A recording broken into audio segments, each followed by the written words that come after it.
Assalamualaikum warahmatullahi wabarakatuh. Nama saya Ridho Dimas Ramadan dari kelas 2KA24 dan dari kelompok 4. Saya akan menjelaskan tentang konsep dari new media dan juga contoh aplikasi dari new media. Konsep new media pada dasarnya adalah hasil dari budaya dunia maya dengan teknologi komputer modern.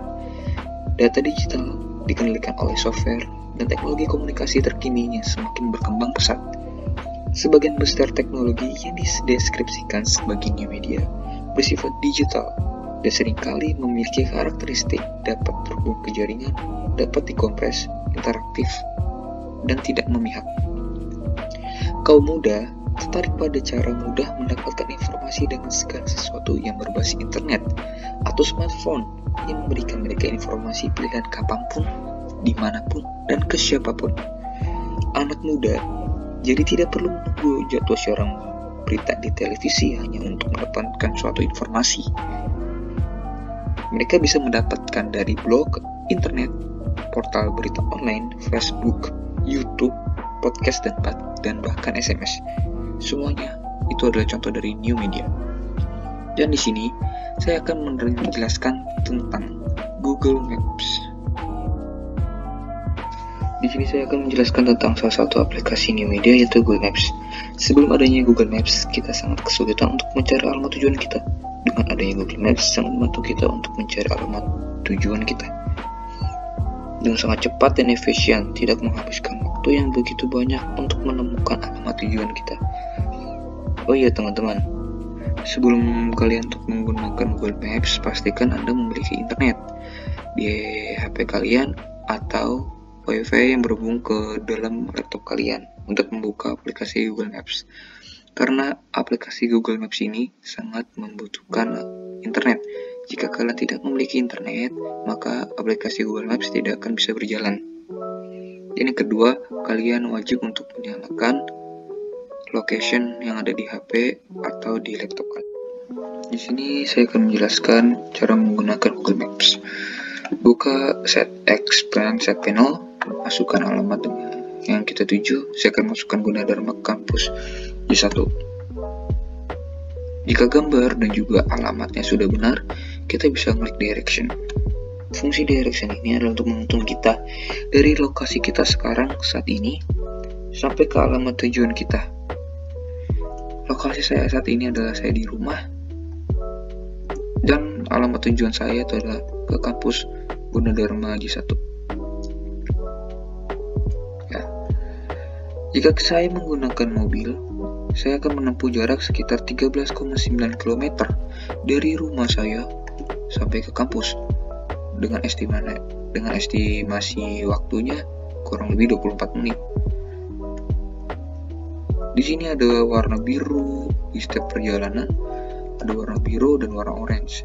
Bisa dilihat dari live traffic, dari fast ke slow, maksudnya itu dari hijau sampai ke merah tua. Itu adalah traffic yang ada di jalan raya. Jika hijau, itu akan sangat lancar. Jika orange, itu ramai. Jika merah, itu macet. Dan jika merah tua, itu adalah sangat-sangat macet. Oke, segitu saja penjelasan dari saya. Apabila ada kesalahan, mohon dimaafkan.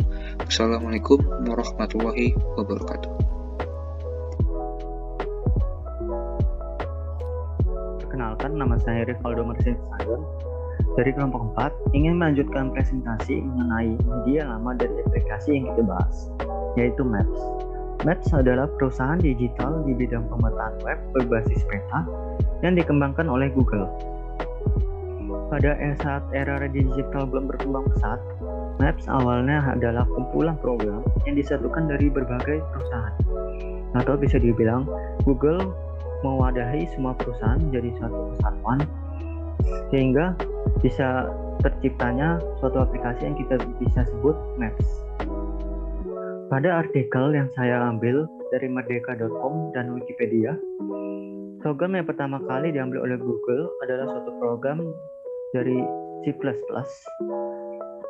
yang dirancang oleh dua bersaudara asal Denmark, yaitu Lars dan Jens Elstrup Rasmussen, yang bekerja di perusahaan Ware2 Technologies yang berada di Sydney.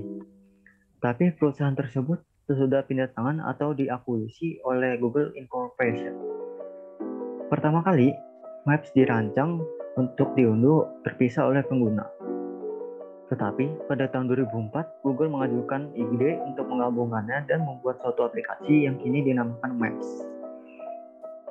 Dan pada tahun yang sama, Google juga mengakuisisi perusahaan yang bernama Keyhole, yaitu perusahaan di bidang visualisasi data geospasial, yang dimana program dari perusahaan tersebut adalah Earth Viewer, atau yang bisa dikenal sekarang yaitu Google Earth, yang dimana Google mengambil sedikit program dari Earth Viewer untuk menyempurnakan pencitraan bumi pada aplikasi Maps.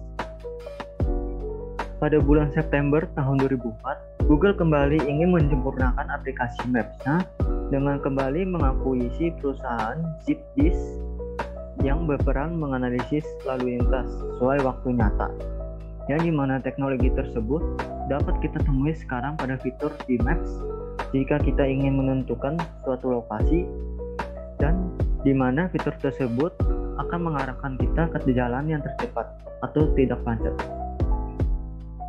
Lalu Google akhirnya meluncurkan aplikasinya secara resmi pada bulan Februari tahun 2005, yang dimana pada saat itu Maps menjadi standar untuk layanan pemetaan digital.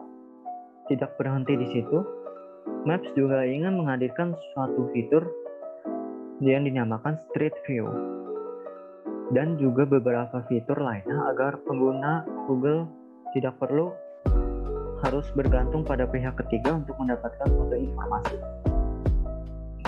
Hingga saat ini, Google Maps adalah aplikasi yang paling sering digunakan untuk menunjukkan arah dan juga memberikan suatu informasi lainnya jika kita menggunakan fitur-fiturnya. Hingga saat ini, terdapat 30 fitur beragam yang ditawarkan oleh Google Maps untuk mempermudahkan hidup kita. Sekian penjelasan saya mengenai media lama yang terdapat pada Maps. Terima kasih. Saya akan menjelaskan tentang kelebihan dan kekurangan dari Google Maps. Yang pertama, kelebihannya adalah dengan menggunakan Google Maps, kita dapat mengetahui tempat atau lokasi yang kita tuju. Yang kedua, Google Maps membantu kita untuk mengetahui padatnya lalu lintas yang ingin kita lewati.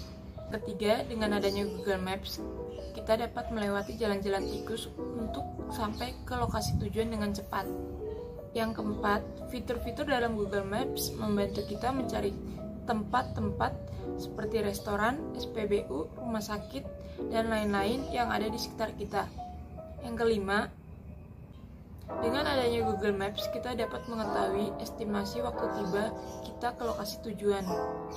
Yang keenam, Google Maps membantu kita untuk menilai atau mereview suatu tempat yang telah kita datangi agar orang-orang nantinya dapat datang ke tempat tersebut, atau istilahnya dengan promosi secara online. Yang ketujuh, Google Maps memiliki panduan bagaimana cara menaiki transportasi umum ke lokasi yang kita tuju.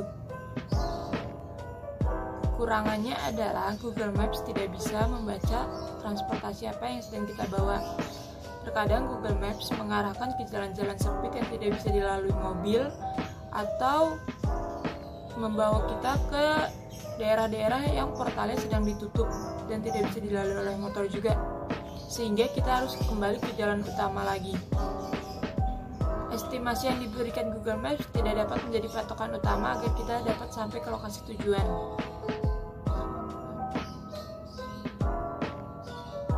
Lalu Google Maps tidak bisa membaca secara cepat tentang terjadinya kepadatan lalu lintas seperti kecelakaan, kemacetan, dan lain-lain. Sekian dari saya, terima kasih.